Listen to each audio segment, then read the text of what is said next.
Com a explicação que nós tivemos sobre os deuses primordiais no capítulo 88 de Massa Valkyrie, muitas coisas acabaram se revelando junto dessa grande descoberta. E uma dessas coisas foi o livro de Gornir, e tudo gira em torno da ressurreição dos deuses primordiais junto desse livro. Mas vocês acreditariam se eu dissesse que alguém no universo de Shumatsu já sabe como reviver um deus primordial e o Odin já está planejando destruir Valhalla completamente? Porque no capítulo 85, fomos introduzidos à existência dos deuses primordiais, e no capítulo 88, descobrimos que eles não existem mais, por causa que eles se autodestruíram graças a seu enorme poder, provavelmente na mesma situação do Rajun, onde seu poder era maior que seu próprio corpo, e eles eram praticamente os seres que governavam todo o universo.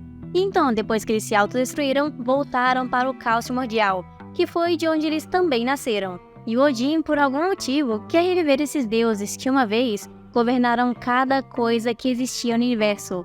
E o Bel acabou descobrindo sobre esse desejo misterioso do Odin, graças àquela conversa que eles tiveram após a sexta rodada do Ragnarok de Buda vs Zero e Rajun, e também tudo que ele reuniu no livro de Gornir. Mas então, onde é que tudo isso se conecta com o livro e a pequena profecia que, digamos assim, que está escrita lá dentro? Sem falar que o Sigurd também pode acabar sendo muito mais importante e inclusive muito mais poderoso do que a gente sequer poderia imaginar até o momento, porque está tudo interligado de uma forma muito boa.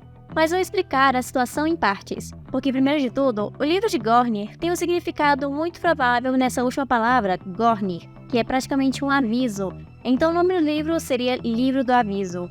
E o Bel disse que encontrou esse livro proibido no fundo da biblioteca do submundo, e que encontrou ele enquanto estava pesquisando sobre Satanás com a Lilith e como tudo aconteceu por causa da sua maldição. E nele ele descobriu que esse livro descrevia a ressurreição dos deuses primordiais, ou seja, como se fosse um livro falando passo a passo de como faz para reviver eles, ou descrevendo como vai ser a ressurreição deles quando chegar essa hora, como se fosse algo que ninguém pudesse evitar. E a pessoa que escreveu o livro proíbe que os deuses sejam ressuscitados. E o motivo disso deve ser o mesmo que aqueles corvos de Odin descreveram no começo daquele capítulo, de que se realmente existisse um ser assim tão poderoso como os deuses primordiais, todo mundo dos deuses e dos humanos seriam destruídos. Ou seja, eles têm poder suficiente para fazer tudo isso com um simples estalar de dedos ou com todo o poder na palma de sua mão. E nesse livro tinha uma frase que o Bel conseguiu entender depois de várias que eram ilegíveis, que é como se fosse uma pequena profecia de como os deuses primordiais vão voltar. E nessa frase dizia que quando a árvore do mundo absorver a água da vida, Odin dos olhos gêmeos oferecerá o seu corpo e o mundo então voltará ao seu estado primordial. E se formos compreender essa frase de uma forma bem mais literal, ela poderia significar que quando a árvore do mundo, que é a Yggdrasil, sugar toda a água da vida, que são os poços que alimentam e dão força para a árvore do mundo, Odin vai se sacrificar e o mundo vai voltar ao estado primordial. E esse estado primordial é naquela época em que os deuses primordiais governavam o mundo, praticamente eles sendo os reis de todo o universo. E se isso acontecer, provavelmente nós já sabemos que tudo vai ser completamente destruído. Porém, existem certas partes dessa profecia que precisam ser explicadas de uma maneira muito melhor, ou pelo menos que nós podemos teorizar um pouco, como Odin dos olhos gêmeos, já que o Odin atualmente tem somente um dos seus dois olhos. Então, levando em base essa pequena lógica, temos duas possibilidades para essa pequena profecia estar correta. Ou primeiro, ele está mentindo para todo mundo e Odin ainda tem seus dois olhos e continua escondendo ele com aquele tapa-olho, mentindo de ter sacrificado para obter o conhecimento com Mimir. Ou ele realmente já sacrificou o seu olho esquerdo, porém ele foi usado para o seu plano de reviver os deuses primordiais como se fosse já uma oferenda para continuar o seu plano e que tudo desse certo da maneira que ele estava planejando. E também tem aquela pequena questão da árvore do mundo Yggdrasil, que vocês já devem conhecer. Mas tem um detalhe que vocês não sabem. A Yggdrasil, assim como os deuses primordiais, também nasceu do caos primordial.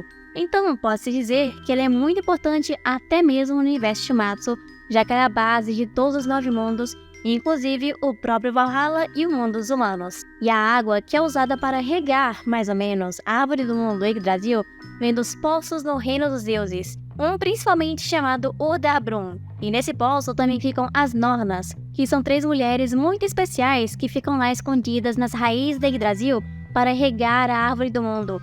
Eles usam essa água do poço da água da vida para continuar regando a árvore do mundo, para mantê-la verde e saudável e espalhar tudo que ela pode através dos 9 reinos. Então aquela frase, quando a gente vê que a árvore do mundo vai absorver a água da vida, pode significar que a água dos poços onde ficam as raízes da Yggdrasil vão secar, ou possivelmente as nornas, por algum motivo desconhecido, vão parar de regar a árvore do mundo. Mas se fosse para apostar em alguma possibilidade para elas pararem misteriosamente de regar a árvore, eu diria que Odin poderia fazer algo com elas, como impedi-las de regar a árvore, ou até mesmo mandando que parem de fazer isso, ou até mesmo eliminando elas da face da existência. Então agora que essas duas partes estão bem mais explicadas, a profecia fica mais fácil de entender numa forma literal, significando que Odin vai morrer em nome dos deuses primordiais para fazer o mundo ser governado da forma que era antes, assim que a água da Yggdrasil secar completamente. Mas isso, consequentemente, iria destruir todo o universo, já que a Yggdrasil é a base de tudo. E por isso, ainda resta saber o motivo. Por que Odin quer fazer isso, sendo que ele deve saber muito bem que ele vai precisar destruir todo o universo Shumatsu somente por conta desse desejo que ele tem. E nós também não sabemos por que ele tem esse desejo em específico. Por que ele quer reviver algum dos deuses primordiais, ou até mesmo todos eles. E como esse pequeno mistério provavelmente não vai ser revelado nem tão cedo, nós podemos tirar a pequena conclusão de que o Odin não deve saber ainda como reviver os deuses primordiais, ou precisa de condições específicas para que isso aconteça, levando em consideração que se ele pudesse reviver os deuses primordiais a qualquer momento, com tudo que ele já tem até agora, obviamente ele já teria feito isso. E não dito para o Bill que o Ragnarok era meio que parte do seu tão esperado desejo. E vocês perceberam também um pequeno detalhe na explicação sobre os deuses primordiais lá no capítulo 88, onde lá no cantinho da página mostra a forma que eles se destruíram por conta de seu poder tão grande, onde eles se desfazem da mesma forma que os guerreiros que morreram no Ragnarok, com seus corpos virando poeira, como se estivessem brilhando do mesmo jeito que eles brilham. Mas ao invés de eles irem para o Niflheim ou terem suas almas completamente destruídas, como acontece com os guerreiros, eles voltam para o Ginnungagap, que é o caos primordial nórdico que criou todos eles. E isso me faz pensar em algo muito interessante. E se o Odin especificamente precisar das almas dos mortos do Ragnarok para reviver os deuses primordiais? Porque nós sabemos que os mortos do Ragnarok são destruídos completamente, com sua alma sendo quase que apagada da existência. Mas aí tem uma pequena coisa. Como eles sabem que realmente as almas dos mortos são destruídas se nunca houve um Ragnarok antes? Já que a primeira vez que o Ragnarok foi convocado foi pela própria Brunhilde. Então, como eles teriam a certeza de que as almas foram para o Niflheim e estão sendo destruídas? E se, na verdade, as almas dos mortos estiverem indo para o caos primordial, Ginnungagap, assim como os deuses primordiais também foram na mesma forma que eles se autodestruíram? Porque assim, eles poderiam meio que servir de combustível ou um próprio ingrediente para que os deuses primordiais pudessem retornar. Ou até o próprio Odin está usando as almas dos mortos como alguma oferenda, ou algo que seja necessário para reviver os deuses. E ele talvez precise exatamente das 13 que vão ser sacrificadas até o final do torneio. E se esse fosse o caso, faria completamente sentido do Odin esperar o Ragnarok e esperar todo esse processo que a Brunhilde está fazendo para poder realizar o seu plano, já que os mortos seriam enviados pessoalmente para os deuses primordiais que vão retornar. Sem falar que também explicaria o motivo do Odin simplesmente não ter ido contra a Brunhilde ter feito isso, ou de tê-la matado antes mesmo de convocar o Ragnarok. Porque, pelas palavras do próprio Buda, o Odin tem um pavio muito curto. Então, se ele realmente tivesse ficado irritado com aquilo que a Brunhilde fez, ela já nem estaria mais aparecendo na obra. Então, tudo leva a conectar que eles estão trabalhando juntos para que tudo isso aconteça, ou pelo menos a Brunhilde está sendo obrigada para poder resgatar o Sigurd. Mas voltando naquele problema do Odin não saber como reviver os deuses primordiais, mesmo com os mortos Ragnarok, ele ainda deve precisar das informações necessárias para isso acontecer. Porque o Bill também mencionou que se existe um livro proibido do Digornir, alguém com certeza escreveu ele e sabe a forma perfeita de reviver os deuses primordiais, e por algum motivo não quer que isso aconteça. E o meu palpite é que essas pessoas, ou pessoa, tentou reviver os deuses primordiais, mas viu que poderia acabar com muito problema e destruir todo o universo. E obviamente ele não queria morrer por causa disso. E levando em consideração todos os problemas que reviver os deuses poderia trazer, ele escreveu o livro para que todos soubessem que isso é proibido, meio que impedindo outra pessoa de cometer o mesmo erro que ela quase cometeu ou até mesmo cometeu de verdade. E também com esses detalhes escondidos que nós temos no meio desse capítulo, podemos assumir que a pessoa que escreveu esse livro sabe como reviver os deuses primordiais e deve ser alguém muito poderoso e inclusive imortal. Porque esse livro foi parar lá na biblioteca do submundo, e pelo estado que esse livro estava, que o próprio Builder escreveu, que era podre ao ponto de nem conseguir ser legível, já que essa é a principal função de um livro, então devemos assumir que ele é muito velho e antigo.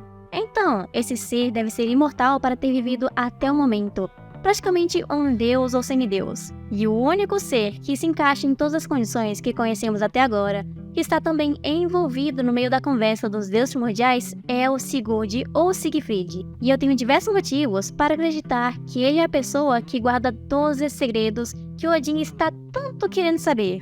E o primeiro motivo é que o Buda mencionou que se Odin prendeu ele por um crime assim tão pequeno, deve ter algum motivo muito maior por trás. Porque assim como eu mencionei antes com a Brunhilde, se o Odin estivesse verdadeiramente irritado, o Sigurd estava morto há muito tempo e não somente preso no Tártaro.